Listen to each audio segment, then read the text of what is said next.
Fundamental analysis के 7th part में आपका स्वागत है। तो आज से हम फाइनेंशियल स्टेटमेंट्स के एनालिसिस के बारे में बात करेंगे। देखो, किसी भी कंपनी का एनालिसिस करना हो, चाहे वो लिस्टेड कंपनी हो या स्टार्टअप कंपनी हो, उस कंपनी के फाइनेंशियल स्टेटमेंट्स का एनालिसिस करना बहुत जरूरी होता है, क्योंकि नंबर्स बहुत सारी चीजें बयां करते हैं। तो अच्छा इन्वेस्टर बनने के लिए फाइनेंशियल स्टेटमेंट्स का एनालिसिस आपको आना ही चाहिए।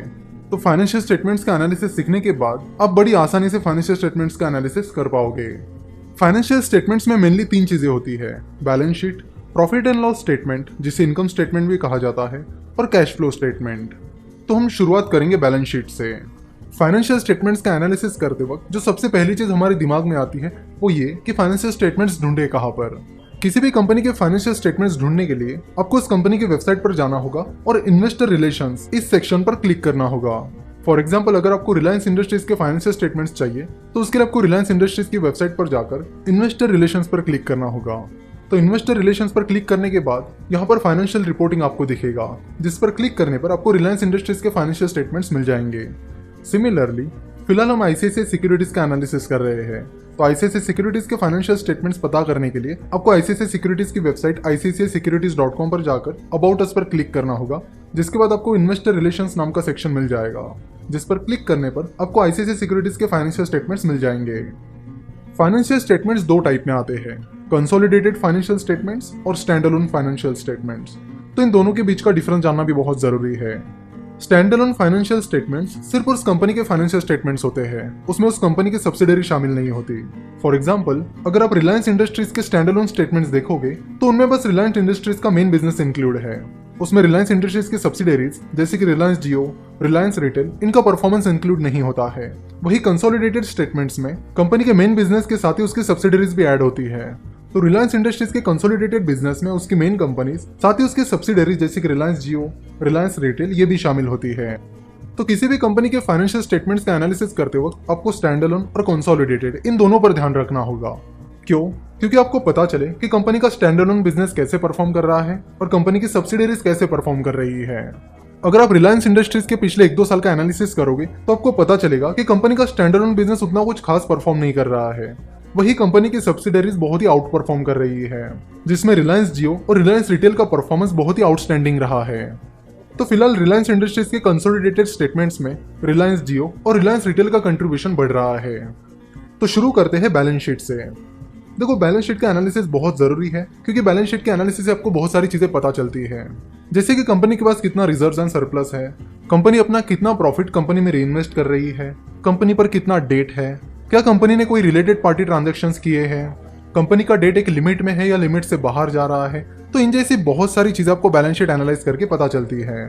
बैलेंस शीट से जुड़ी एक और चीज आपको पता होनी बहुत जरूरी है, वो ये कि बैलेंस शीट एक स्पेसिफिक डेट की होती है, वो कोई स्पेसिफिक पीरियड की नहीं होती। यानी अगर कोई बैलेंस शीट 31 मार्च की है तो वो उस पर्टिकुलर डेट की बैलेंस शीट है, यानी उस पर्टिकुलर डेट को उस कंपनी के पास उतने एसेट्स थे और उतनी लायबिलिटीज थी। बैलेंस शीट किसी पर्टिकुलर पीरियड की नहीं होती, यानी 3 महीने की बैलेंस शीट, 6 महीने की, 1 साल की बैलेंस शीट, ऐसी कोई चीज नहीं होती।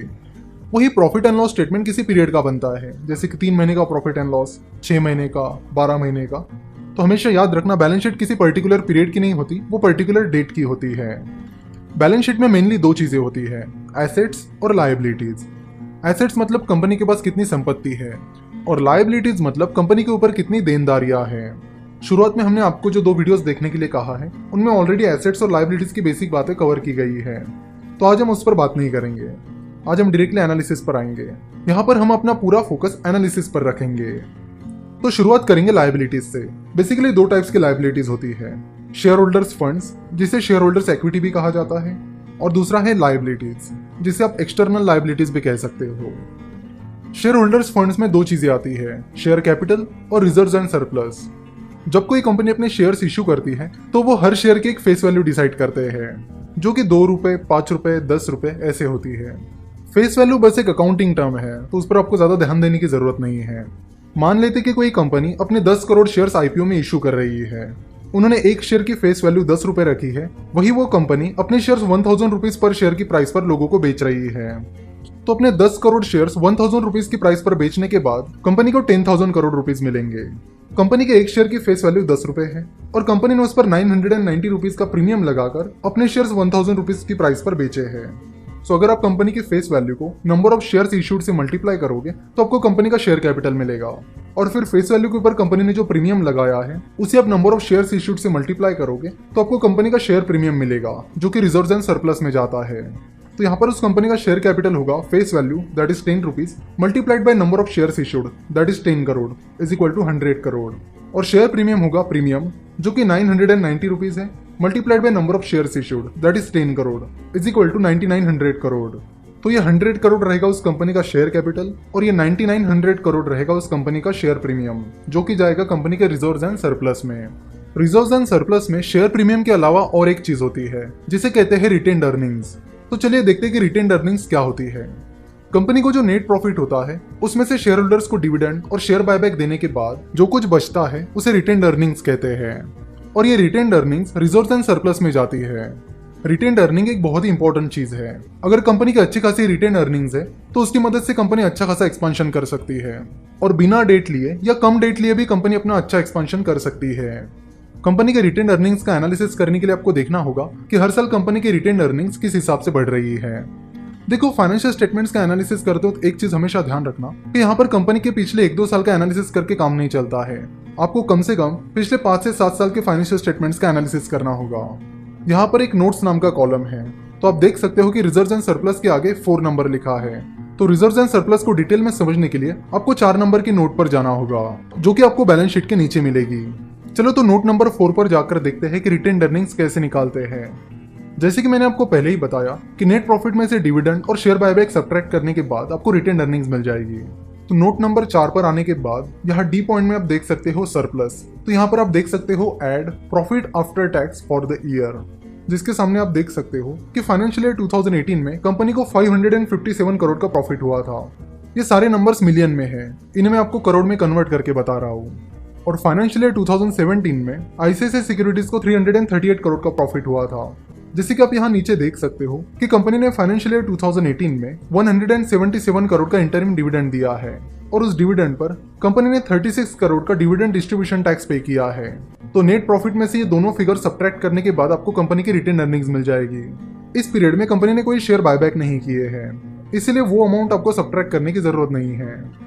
तो हमने देखा कि फाइनेंशियल ईयर 2018 में कंपनी को 557 करोड़ का प्रॉफिट हुआ है, जिसमें से कंपनी ने 177 करोड़ इंटरिम डिविडेंड दिया है, और साथ ही कंपनी को 36 करोड़ का डिविडेंड डिस्ट्रीब्यूशन टैक्स पे करना पड़ा। 557 करोड़ में से 177 करोड़ और 36 करोड़ सब्ट्रैक्ट करने के बाद 344 करोड़ बचते हैं, जो कि कंपनी की रिटेन्ड अर्निंग्स है। इसी तरह आपको कंपनी के पिछले 5-7 साल की रिटेन्ड अर्निंग्स देखनी होगी और इस रिटेन्ड अर्निंग में होने वाली ग्रोथ भी देखनी होगी। सिमिलरली आप यहाँ फाइनेंशियल ईयर 2017 के टेबल में देख सकते हो कि फाइनेंशियल ईयर 2017 में कंपनी को 338 करोड़ का प्रॉफिट हुआ था, जिसमें से कंपनी ने 205 करोड़ डिविडेंड में दे दिए थे, और साथ ही उस पर 41 करोड़ का डिविडेंड डिस्ट्रीब्यूशन टैक्स पे किया था। सो 338 करोड़ में से 205 करोड़ और 41 करोड़ सब्ट्रैक्ट करने के बाद 92 करोड़ बचते हैं, जो कि फाइनेंशियल ईयर 2017 में कंपनी की रिटेन्ड अर्निंग्स थी। बस 1-2 सालों की रिटेन्ड अर्निंग्स देखने से काम नहीं चलता है, आपको कम से कम पिछले 5 से 7 साल की रिटेन्ड अर्निंग्स निकालनी होगी और उसकी ग्रोथ चेक करनी होगी। तो आपके लिए आज का होमवर्क ये है कि आपको आईसीआईसीआई सिक्योरिटीज के पिछले 4-5 साल की रिटेन्ड अर्निंग्स निकालनी है।